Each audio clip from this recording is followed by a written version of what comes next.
And Ken Salazar, the Secretary of the Interior, said that on our show recently as well. So what does that actually mean? Because that would make it sound as if we were producing more oil than the rest of the world. Is that accurate or? Fernando, we are net exporters of petroleum. Wow. Yes. So exactly. Okay. Exactly. All right. And you would think we're in a crisis where we don't have enough. Right. But we have American oil producers who are exporting American oil. And so when you hear folks say that, oh my gosh, we have to drill all over the place, including in these very environmentally sensitive places, because that's the only way to get the price of gasoline down. Right. Absolutely not. We're drilling more than we were under George Bush. We're drilling more than we were drilling under almost any president I can think of. The difficulty is this. Two problems. One, we consume, even though we're 2 or 3% of the population of the world, we consume 25% of the energy.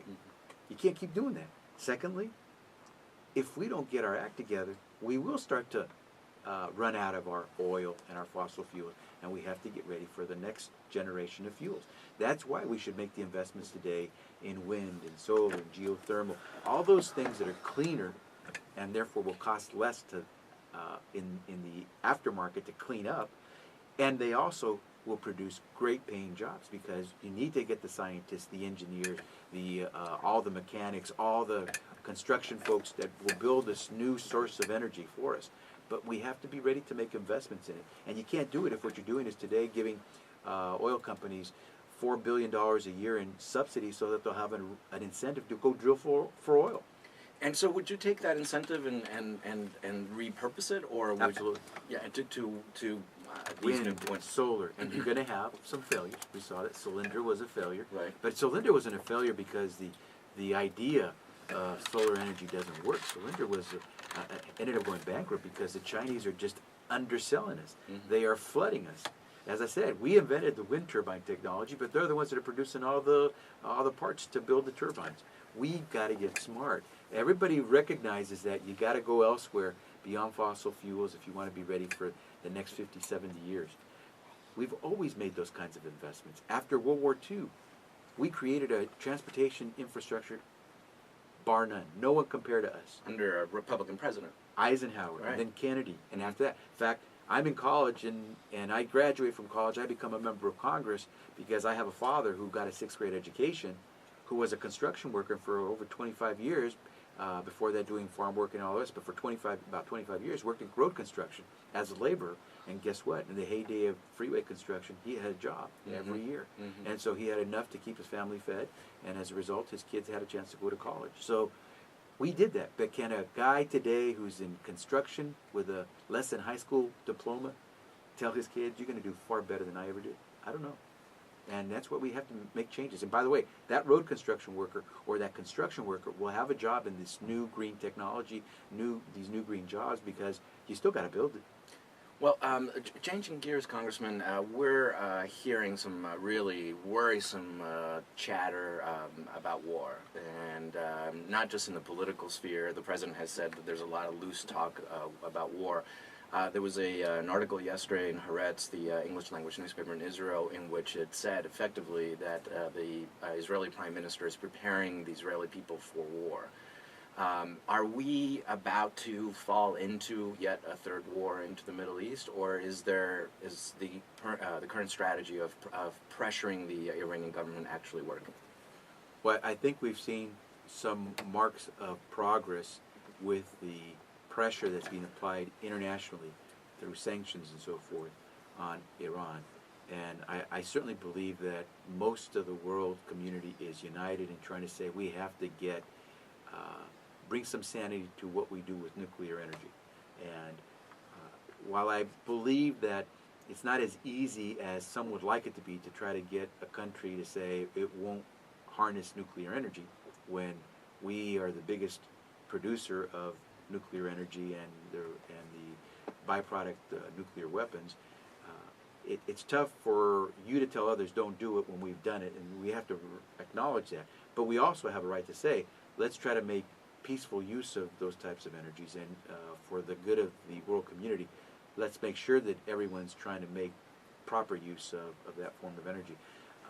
Having said that, I don't think it helps to have belligerent comments being made by anybody. We see through the spike in the price of gasoline, what happens when you make threats in a region of the world that are very sensitive. It's a very hyper active part of the world, and if you say the wrong thing, there are consequences. And so I would hope that what we do is we try to, the U.S., I think the president may have said this a while ago, should walk softly but carry a big stick. And we have to figure out ways to do this, bringing in the world community, because we've been through 2 preventative wars. We've seen the consequences of them. We just saw in the last week or so the real life consequences of Americans when you've been in war for a long time. I hope that we're smart enough as an American people to know that a third war ain't that easy. Right. And then just to wrap up, Congressman, 6 months ago, if someone would have said the Democrats could recapture the House, people would say that's nuts. It's just wishful thinking. But now there is some talk about this, and it seems to be legitimate relative to who is nominated by the Republicans. What's the effect down ticket? I think that it's about 25 seats that the Democrats need to flip in order to win. That's correct. Are you going to flip them in November? Like a pancake.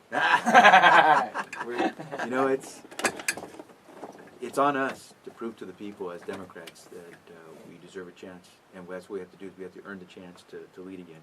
But I hope the public is beginning to see that you don't run government by threatening to shut it down 3 or 4 times in a year. You don't run government by threatening for the first time in the history of the nation to not pay its past obligations. And you don't run government by saying right after the November 2010 election, as the leading Republican in the Senate, that your principal, your priority for the year is to make sure that the president serves only 1 term. That shouldn't be your priority when everyone's talking about making the priority jobs, not firing someone. So last question on this. So right now, the Congress obviously has a very low approval rating, but the Republican Party itself in Congress has a very low approval rating. I just saw a poll yesterday that said that there's a majority of Americans who want to flip the House.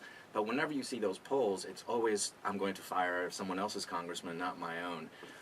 So is it going to be a squeaker? You're going to be flipping some of these seats one way or another, but do you guys have projections that you've talked about and you want to share with us? Or all I know is this: more often than not, the American people are way ahead of the politicians.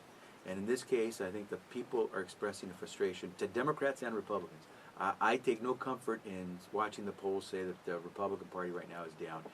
I think we all have to prove who we are, because at the end of the day, if people don't see the D or the R next to my name, they know I'm a politician. And I have to make sure that I can prove to them that I'm worthy of a chance to serve again. And I hope that what we end up doing is electing R's and D's who will act like Americans, because at the end of the day, we've got to make some progress. Jobs are coming, but they're not coming fast enough. And as much as I hate some of the things that my Republican colleagues have done in Congress, hey, if that's the way they truly feel, then come election time, the American public gets to speak and decide if they like it as well. And if they don't, then Democrats will be given an opportunity. And I hope, by God, if we get that chance, that we are aggressive, ambitious, and we have the spine to really move forward the way the American people want, because it's time that we put people back to work. Okay, well, we'll leave it there. Congressman Xavier Becerra, thank you so much, as always, for joining us. Thanks, Fernando. Thank you.